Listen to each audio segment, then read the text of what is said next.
Hey guys, my name is Monsel and I'm with Nootropedia, and today we're going to talk about mood enhancers. So guys, if you stick around to the end of this video, I'm going to give you 3 unexpected mood enhancers that you can use in order to improve your mood.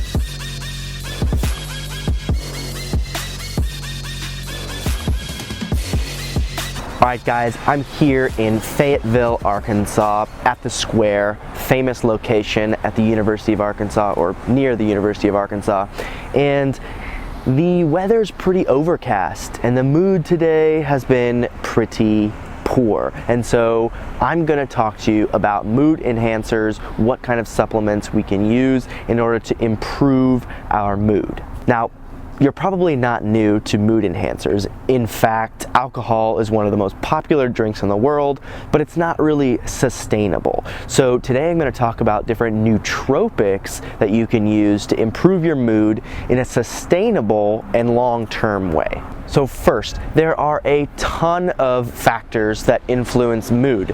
I don't want to simplify or oversimplify things, but for the sake of this video, let's focus on 3 specific chemicals.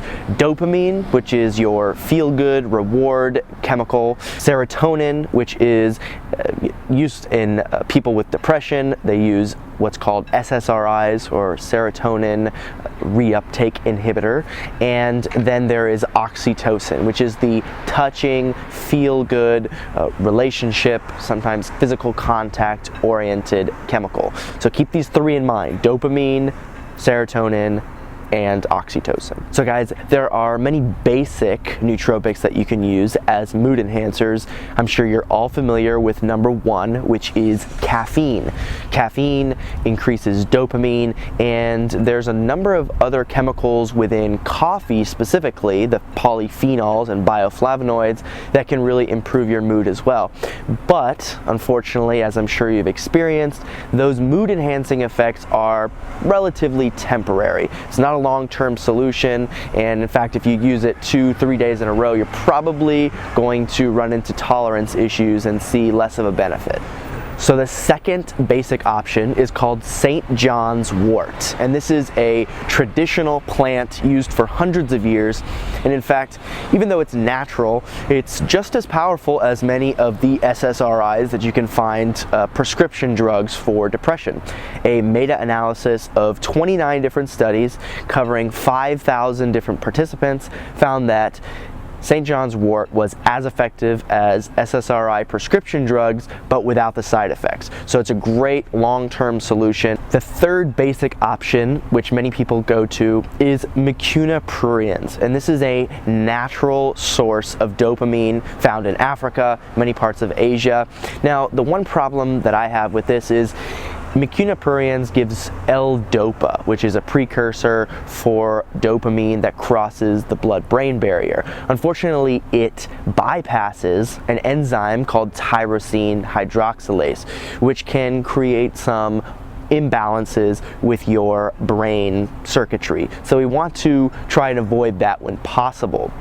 My solution would be either L-tyrosine, a natural amino acid, or N-acetyl L-tyrosine, which is a little bit stronger but still avoids bypassing the enzyme I mentioned earlier. Now moving on to a few more advanced options. Number 1, and I'm going to add a disclaimer here. I don't recommend you use this. I don't recommend especially that you use it every day, but there are many people who find phenibut to be a great mood enhancer.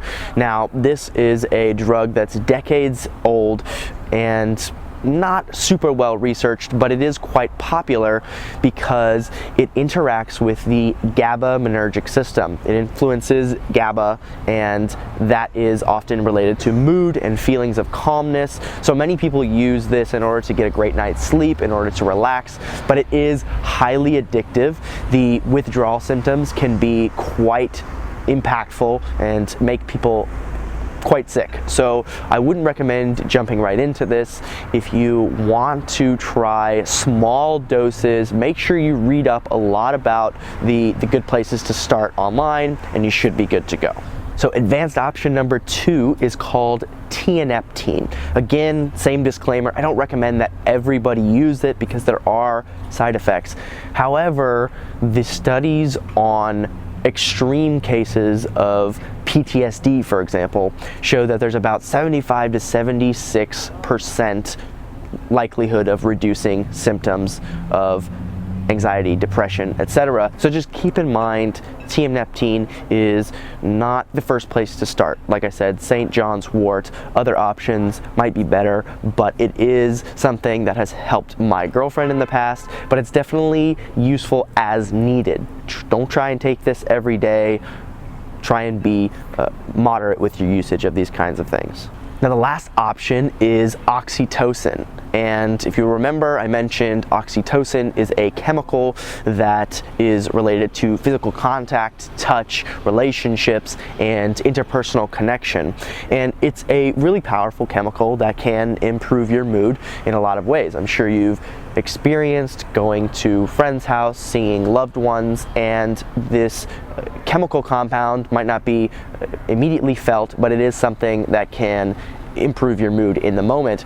And nowadays there is a spray. You can take oxytocin spray intranasally and it will boost your mood. But again, I only bring this up because I want to add the caveat that interpersonal connection and spending time with others, physical touch, these are all things that are very, very important for your mood. And oxytocin spray should be a last resort.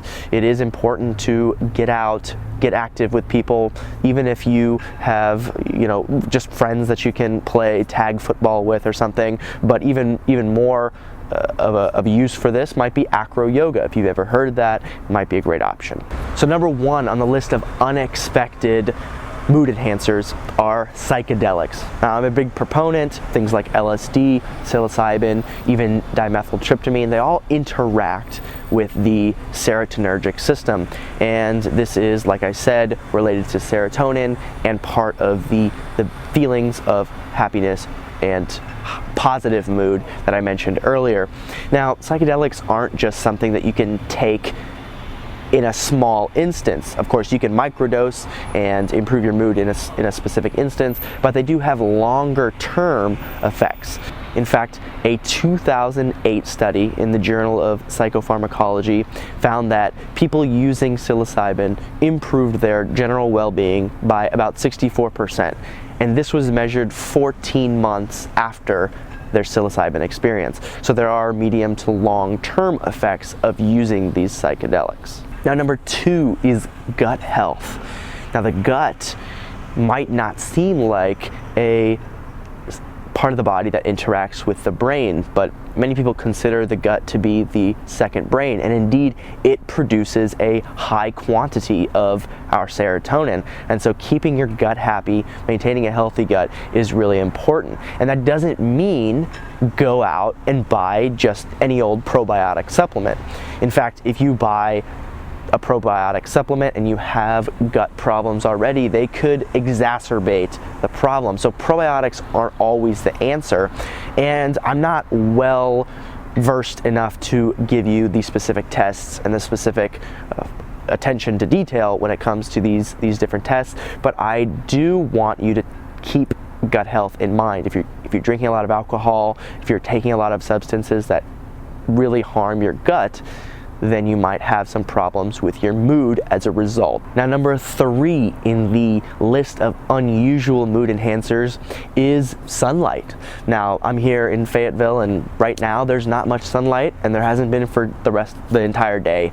And there are other factors involved, but that might be the reason why my mood has been depressed today.